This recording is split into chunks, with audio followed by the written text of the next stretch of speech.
Hello there, ladies and gents.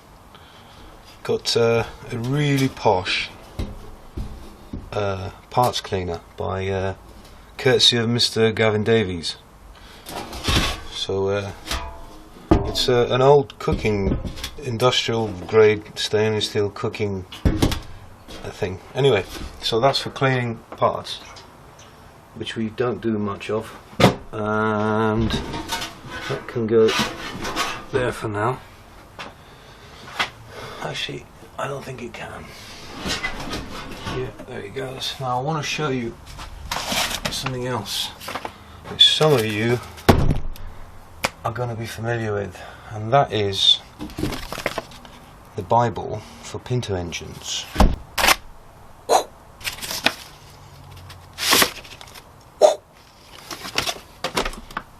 Right guys, this is Mr. David Vizard, who has been involved with race engine tuning for many years, maybe 70s, maybe even before that. And I've read this book many times because I built something similar to that about 10 years ago. If you have a look at my other videos, you'll see I did a 2.2 version of these. It's a European version of the Pinto engine. It's a 2 litre. And anyway, so we've got the 1.6 litre version of this, but ours is probably going to come out for good. So anyway, I bought this. It was off Facebook, I think, or something like that. It talks about turbocharging, nitrous oxide, cylinder head porting, carburettors, rods, crankshafts, compression ratios, the lot. Anyway, so that's that. Let me show you Kate. Kate's got both her headlights on now. She's leaking oil severely, probably from the rear crank seal, possibly one of the core plugs, but actually those are water, aren't they? They're not oil. So she's shot. That engine's, it's too much. So I can hire a crane, an engine crane, for £10 a day, £70 deposit, so I can get the engine crane here delivered and remove this engine, leave the bell housing in place, and I have found a 2 litre Pinto engine off a Ford Sierra. Now it's a 2 litre engine, 2 litre version of this one, but it's fuel injected. It's a high compression engine. I think they're about 102 horsepower as standard from new when they were first released. It's a 205 block, and they want 450 quid for it, delivered on my drive, the back there, because obviously I don't have means to lift and shift stuff unless I have access to a crane. So that's why I'm looking at hiring a crane for the day they deliver the engine. This is a running engine from a running car, 64,000 miles. It's all good, so want to take this one out and plop the other one in its place and put carburettors on it, take off the fuel injection system, store that in case we need it for the future for any cheeky turbo stuff or whatever, and put some carburettors on it. All the other paraphernalia, like the radiator can stay, fan, alternators, etc. They might even include the alternators. Hopefully they'll bring everything. So that's where we are at the moment, and this is basically, I just love these books. He's a good writer, and you know, if you're a bit like me, you might even enjoy reading this just for your leisure if you've got a Pinto engine and you fancy modifying it. And I was going to show you something else. I don't know, I bought these little magnetic tool trays. Anyway, this is boring. I'm just really coming out cap in hand saying, chaps, there's an engine on the go, 450 quid. Got about £60 left in my donations account, so if any of you were thinking of donating and haven't, this is the time to do it. And I was thinking, some of you enjoyed our music, and thank you very much for your very loving, warm feedback. It is downloadable on Bandcamp. I think I posted a link on the description of the last video, so it's there. And if you fancy a CD version of it, I can print that song Queen of My Heart on a CD and pull off some rust off Kate and include it in with the CD in a CD case and post it off to you. So I'm just thinking, if any of you fancy a CD, that, you know, let me know and I'll get them printed, and I can post all over the world. So you'll have a bit of music and a bit of rust from Kate. All right, so something like okay, not that part, but you can have a little bit like that. You know what I mean? Bit of Kate. Yeah. So that's yours, baby. Yeah. So that's our news. None of you were happy with what we did here. So that was very offensive, and we haven't done anything with it. Both lights are working now. Both indicators are working. Tyre is fully, keeps its air beautifully. The seats are still in. We're able to start the engine from that thing there. That's starting the engine. All right. The oil not only leaked on the ground, but it also leaked in here because the oil pressure. That's for the oil pressure there, right? Oh, you can't see because that thing. So this was leaking oil in here. So we have to belt that off until we put the gauges back on again. Yeah, the seats look beautiful. Gearbox works. Handbrake works. Not too well, but it does work. These are still. Oh yeah, the door line's up now as well with this new handle. This came from Germany. Needs tightening up, but check this out. You need to slam it a bit, and then it lines up. Well, pretty good anyway. There is a bit of a gap here, isn't there? Yeah, there is, but it's still lining up, so that's good. You see the mirrors are there. This is the only tyre that loses air. Ian sorted the rear lights as well, so the rear lights are working, but the loom that goes up the side of the car and into the dashboard, that's been chopped up.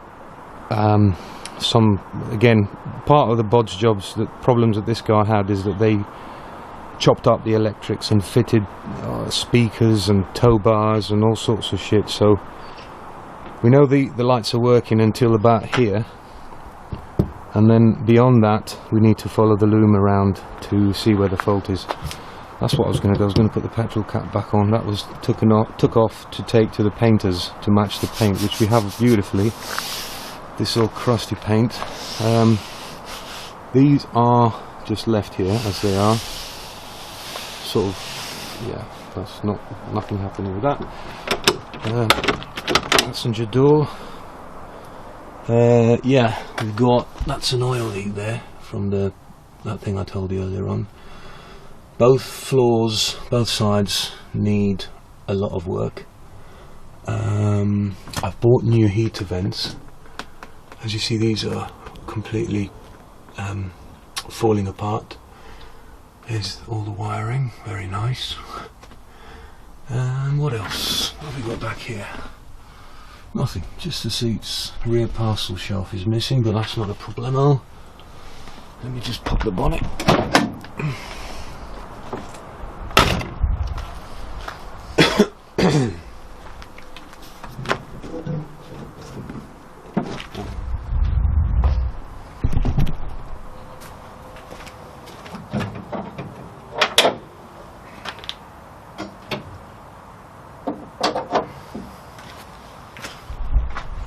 So here's the pesky engine that Gavin and I have toiled with, and still it just keeps taking us further. So what happened last time was the engine was running like crap.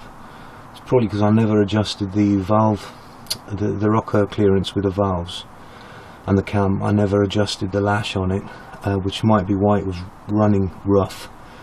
Still sounded really nice and throaty, probably because it's got an open header at the back. But it's a pity because I did want to run this engine, even if it was just for a week, to take it to the rolling road and run it till it explodes to see what it does. But with such a big oil leak and mixing its water and oil, just sort of, yeah, difficult one. So where are we at then? Yeah, so take the engine out from the bell housing, leave the bell housing in, take the engine out. We have to take the bonnet off for that. Remove it with the manifolds, carburettors, and plop in the 2 litre in its place. I'll see if I can attach some photos on this video so you can see the engine. The radiator can stay the same. We'll keep the exhaust manifold. I think that carburetor is a 27mm choke, so it's too small for a 2 litre, but I'll check it to see, because if it's a 29mm, it's an ICH, Weber 34 ICH. If it's a 29mm, that will work on the 2 litre, but I've got a few other Webers I can try, and obviously we can put these 40 DCOE 18s on. They'll need re-cleaning and setting up and new gaskets and all that. Alternatively, we can put a 32-36 on. I think I've got a 38D gas somewhere. Yeah, here it goes. That's an old SU, but that won't do. Got this old 38D gas. Seen better days, but I don't know what manifold I've got, you see, because I haven't got a manifold. That's the only manifold we've got. But we'll take a twin choke. Look on. No, that's for the DMTL, so the stud pattern is not suitable, so we'd need another manifold. So if we're going to be looking at manifolds, we've got a couple of 2-inch SUs down there, which are completely different. Nice big old SUs, but they're not suitable. So yeah, those are off a Ferrari 365 V12 engine. So yeah, it will be probably these. I'll find a nice manifold. I think I know where I can get a manifold for, and put those on it. I'd like to have a electronic. I'll do the standard points type ignition to get the thing working. I've heard that Pintos respond really well to electronic, managed electronic ignition. Apparently they respond really well to that. Now the injection head from the 2 litre engine apparently has got a better angle of the inlet ports, much better. So we'll immediately have about maybe 40 horsepower more than this. I don't know how much. This would probably do about 60-70 horsepower. With the twin Webers, that sports manifold, the increased compression ratio, yeah, we'll be looking at about 125-130 horsepower, maybe a bit more. And if we apply any of this chap's know-how, we could probably get up to 160, maybe 170, 180, which will be nice for a rear-wheel drive Capri with a limited slip diff in the back, and obviously all the rust sorted. Anyway, so if you want a CD, just say I want one on the comments, and I'll know there's enough of you that want it. Probably be about £5 plus postage. That's £5 plus postage, and you'll get a bit of rust from Kate and the CD with Queen of My Heart, and we'll see about recording that other tune, I Get Up in the Morning, or whatever it's called. Gav's been very busy with his band, Paul's been very busy with his family, and I've been busy with work, so it's yeah, it's a case of chilling sometimes, you know, wait a little bit, and when the time's right, things happen. So that's pretty much it, guys. There's a 2 litre waiting to come into this. I need to buy it. Any help from you guys would be much appreciated, and I'll send you a CD with some rust. Okay, that's pretty much it. Don't know what else to say. Yeah. Oh, some of you are asking if we will no, some of you are saying if we will be doing more in the future. Well, I guess it depends. We seem to be getting about 6,000–7,000 views per video. A lot of positive comments, a lot of encouragement. I guess it's because it's a niche. This is a niche car. A lot of people that might find this sort of mucking around interesting to watch probably don't relate to the Ford Capri. So you know, I'm a bit thoughtful about the adverts that I've put on the videos. You know, I'm not too sure if I've overdone it, because I don't like having loads of ads on videos, and I don't know why you guys should be putting up with it. So I think I've tried to reduce the ads. I'm keeping an eye on it. One ad would be alright for the video, but not the numerous ads that you might be getting. So it'd be nice to have some of your feedback about adverts, direction of what the car's doing. And we know what you guys like watching. You like Gav and I mucking around and getting some things happening, getting to the point and not flapping about too much. Yeah, this I did speak to someone yesterday about taking this as it is on the rolling road. I told him there's a huge oil leak and the engine is mixing its oil with water. Can we do a power run as it is?